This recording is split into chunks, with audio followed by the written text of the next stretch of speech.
Selamat malam semua. Hari ini nggak terasa ya dari Jumat tanggal 10 Mei. Tentunya kita update dulu dari pergerakan indeks dolar.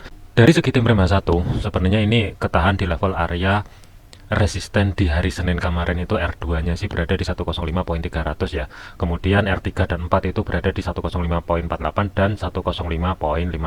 Tetapi kalau kita lihatin dari batasan untuk weekly, zona tengah itu kan berada di 105.50, kemudian sebagai support pertamanya itu kan berada di kisaran 104.84. Untuk hari ini sampai dengan menjelang penutupan market, dua level yang mesti diantisipasi adalah 105.31 dan 105.14. Kalau misalkan ini indeks dolar ini terus kedorong ke bawah dan level area resisten 105.30 ini mampu menahan pergerakan, ini masih ada potensial mungkin akan kedorong ke 105.14 sampai dengan batasan maksimal sampai dengan penutupan market kurang lebih di kisaran 105.00 sebagai physical price level. Tetapi kalau indeks dolar ini mampu bergerak ke atas dan harga ini mampu bergerak di atasnya level area resisten yang berada di 105.31, perhatikan di kiri di sini kan juga ada zona drop ya. Jadi ini sih 105.37 ya levelnya. Kalau hari ini harga mampu bergerak ke atas dan lewat ataupun zona yang menjadi supply saat ini itu break, ini masih ada potensial mungkin penutupan market akan balik di zona tengah atau sebagai pivot weekly yang berada di 105.50. Jadi kesimpulannya untuk indeks dolar ini, penurunannya ini masih belum berakhir, tetap waspada. Selama resisten 105.30 ini mampu menahan pergerakan ketika keangkat ke atas, mungkin yang akan dituju adalah 105.14. Tetapi kalau kehilangan level area tersebut, apalagi zona suplainya ini jebol, ini berpotensi mungkin akan balik ke zona tengah weekly yang berada di 105.50. Selanjutnya adalah untuk gold. Pergerakan untuk gold untuk saat ini ya sebenarnya sih ini bullish flag ya, tapi ini udah breakout dan pergerakan saat ini itu resisten 2 weekly yang berada di 2369 ya, atau pembulatan 2370 ini sudah dijebol. Pergerakan saat ini itu masih bertahan di atasnya yang sebelumnya menjadi level area resisten. Zona overnya untuk minggu ini yang saya bahasin di outlook kalau misalkan terjadi high volatility adalah, kalau kita lihatin dari segi time frame weekly-nya 2404 sampai dengan 2421 ini yang akan menjadi zona pantau maksimal untuk minggu ini kalau misalkan gold ini masih tetap kuat ke atas.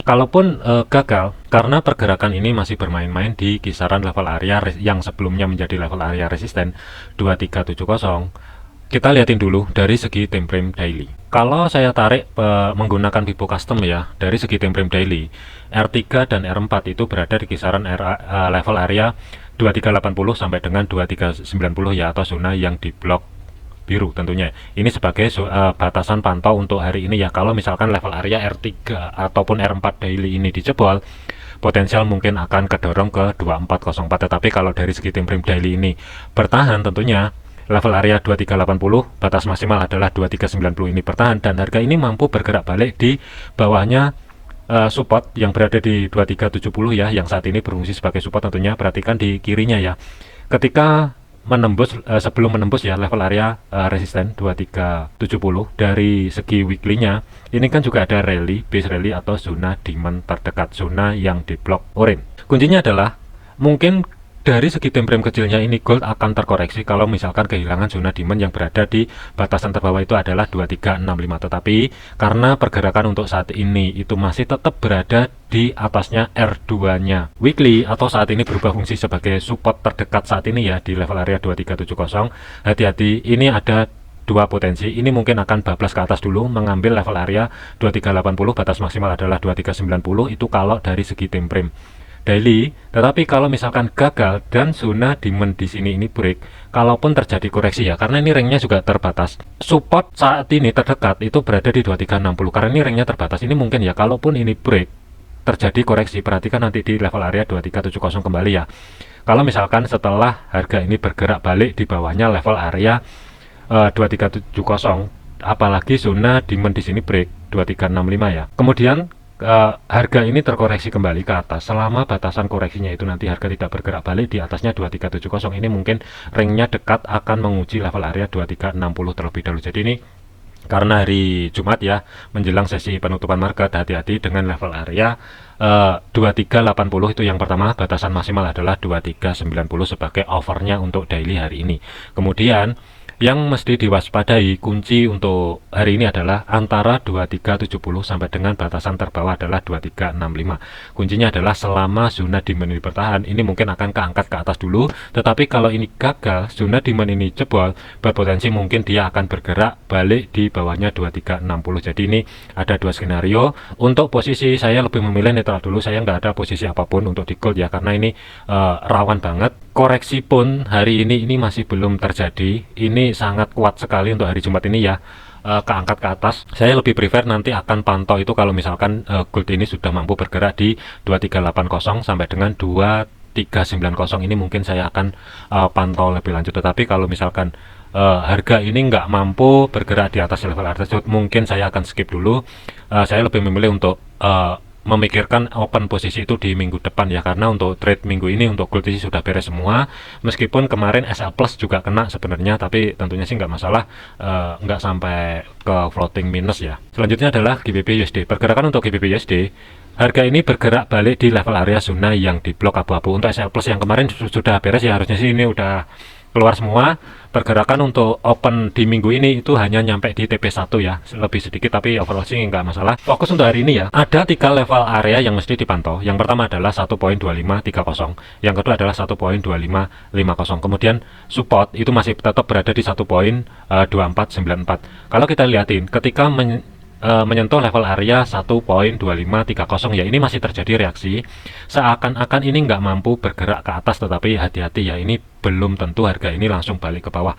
Kalau misalkan pergerakan harga ini minimal ya, harga ini kalau hari ini mampu bergerak balik di atasnya 1.2536 pembulatan, ini masih ada potensial mungkin untuk GBP USD ini akan lanjut ke atas dulu menuju zona tengah sebagai pivot weekly yang berada di 1.2550, atau saat ini berfungsi sebagai level area resisten. Tetapi kalau harga ini nggak mampu dan masih tetap tertahan di 1.2530 ya, di bawahnya, maksudnya adalah perhatikan support minor yang berada di 1.2523. Kalau kehilangan sebagai batasan support minor yang berada di sini, ini mungkin akan kedorong sedikit ke bawah, cuman nggak jauh, mungkin dia akan menuju 1.2500 terlebih dahulu. Jadi hati-hati untuk GBP USD. Saya nggak ada trade lanjutan ya, yang kemarin sudah beres tentunya. Kemudian untuk Euro USD, pergerakan untuk Euro USD, harga ini bergerak balik di atasnya zona yang di blok abu-abu. Kemarin sudah saya antisipasi, hati-hati karena penurunan kemarin itu kan masih bertahan di level area zona tengah sebagai pivot weekly yang berada di 1.0731. Ini masih ada potensial harga ini mungkin akan balik ke atas, apalagi kehilangan zona supply sebagai batasan atas itu kurang lebih 1.0758, dan ini kejadian.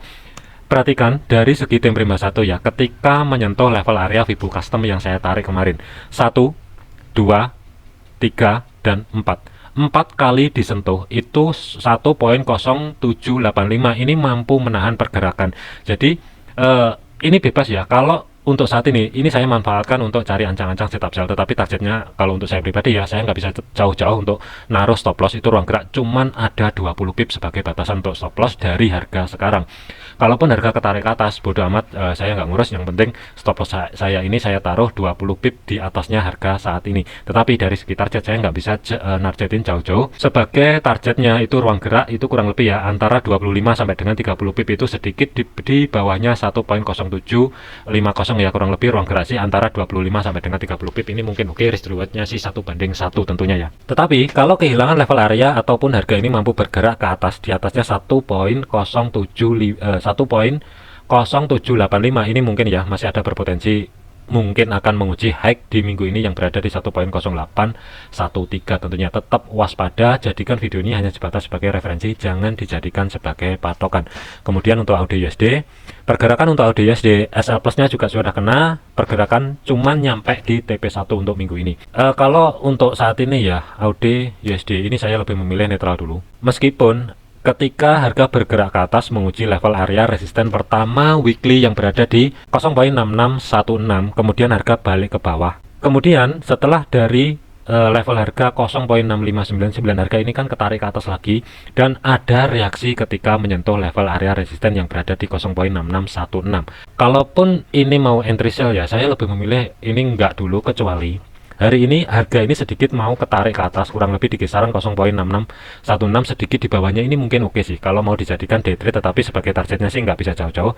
Cuman terus terang saya ragu dengan risiko stop loss itu ruang gerak sekitar 20 pip kurang lebih ya, tetapi dari segi targetnya itu mungkin sih nggak terlalu banyak. Kalau mau nargetin 1:1, ruang gerak 20 pip itu berada di kisaran 0,65900 ya, kurang lebih ini ruang gerak sekitar 23 pip ini mungkin dapat. Cuman sih saya lebih memilih netral dulu, kecuali ini nanti harga mampu sedikit keangkat ke atas, sekali lagi ke reject di 0,6616 mungkin saya akan berpikir ataupun pertimbangkan untuk masuk ke market tentunya setelah terjadi konfirmasi pembalikan arah kembali. Tetapi kalau misalkan ini harga ini bablas ke bawah, mungkin saya nggak akan ngambil. Selanjutnya adalah untuk USD CAD. Pergerakan untuk USD CAD ini harga ini masuk ke level area zona yang di blok abu-abu dari segi time frame 1 ya. Ini adalah level area untuk weekly-nya. Potensial terjadinya sideways itu ada selama harga ini belum mampu keluar dari zona yang di blok abu-abu ya. Tetapi kalau kita lihatin dari segi time frame kecilnya, zona tengah atau sebagai pivot weekly itu kan berada di 1.3695 atau saat ini berubah fungsi sebagai level area resisten. Kemudian perhatikan level area 1.3672 sebagai level area support. Ketika menyentuh level area tersebut ini ada pantulan harga ke atas. Untuk hari ini kalau misalkan kehilangan level area tersebut, masih ada potensial mungkin untuk USD CAD ini kedorong ke bawah. Low atau support minor terdekat saat ini ada di 1.3661. Masih ada potensial mungkin USD CAD ini berpotensi kalau kehilangan support terdekat saat ini akan menguji level area 1.3661. Tetapi kalau hari ini harga mampu bertahan ataupun level area support ya 1.3672 ini mampu menahan pergerakan dan harga ini tidak mampu tutup di bawahnya level area tersebut dari segi time frame 4 nanti, masih ada potensial ini mungkin akan sideways di kisaran area zona tengah 1.3695 atau saat ini berfungsi sebagai level area resisten. Tentunya tetap waspada, saya lebih memilih netral, tidak ada posisi apapun untuk USD CAD. Selanjutnya adalah USD Swiss. Pergerakan untuk USD Swiss saat ini itu harga berada di tengah-tengah antara level area 0.9088 dan 0.9043 atau sebagai support pertama weekly. Saya lebih memilih netral dulu untuk USD Swiss. Ini mungkin ya karena pergerakan saat ini kan berada di tengah-tengah, jadi ini rawan. Bisa aja ini nanti ya harga ini bergerak ke atas menuju level area 0.9088 atau lanjut ke bawah menguji sekali lagi level area support pertama weekly yang berada di 0.9043 baru harga lanjut ke atas. Jadi ini ada dua skenario yang mesti diantisipasi, tetapi kalau saya ngeliatin pergerakan yang saat ini, saya lebih memilih netral dulu. Saya akan pantau kalau misalkan untuk USD Swiss ini turun sedikit lebih dalam yang berada di kisaran 0.9043 baru mungkin akan saya pertimbangkan untuk setup kembali ya. Kalau misalkan valid ya mungkin cari ancang-ancang setup buy, tetapi kalau justru bablas ke bawah mungkin saya akan off dulu, nunggu minggu depan aja pergerakan ini untuk cari ancang-ancang posisi ataupun masuk ke market kembali tentunya. Terakhir adalah USD Yen. Minggu ini pair yang kelihatan stabil itu adalah USD JPY dan zona sebagai support saat ini itu kan berada di kisaran level area 154.98 ya.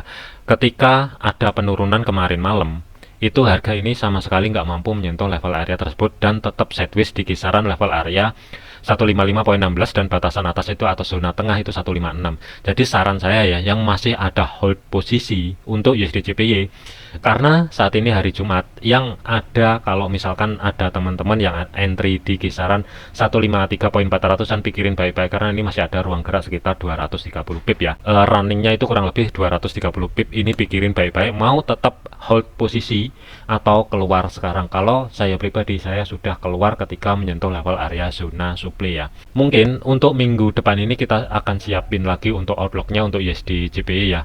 Tetapi khusus untuk hari ini masih ada berpotensi harga ini menguji level area zona tengah atau sebagai pivot weekly 156.00 atau saat ini berubah fungsi sebagai level area resisten. Kemudian level area sebagai support terdekat saat ini itu berada di 155.27 sampai dengan 155.41. Selama hari ini harga tidak mampu bergerak ke bawah dan tidak mampu membentuk low baru di bawahnya zona yang di blok orange, masih ada potensial mungkin akan menguji 156.00, tetapi tetap waspada, hati-hati. Kalau untuk posisi untuk day trade, saya lebih memilih off dulu untuk USD Yen. Untuk minggu depan nanti kita akan siapin outlook selanjutnya ya. Oke, mungkin itu aja untuk update pergerakan hari ini. Hati-hati, tetap waspada. Apapun posisi Anda, baik buy ataupun sell, pastikan selalu gunakan stop loss. Yang kedua adalah jangan overload, jangan overtrade. Kalau sudah dapat targetnya ataupun target harian itu sudah terpenuhi, saran saya adalah mending standby dulu, jangan buru-buru masuk ke market kalau tidak sesuai dengan planning untuk meminimalkan risiko tentunya. Oke, sekian, terima kasih, sampai jumpa di video selanjutnya.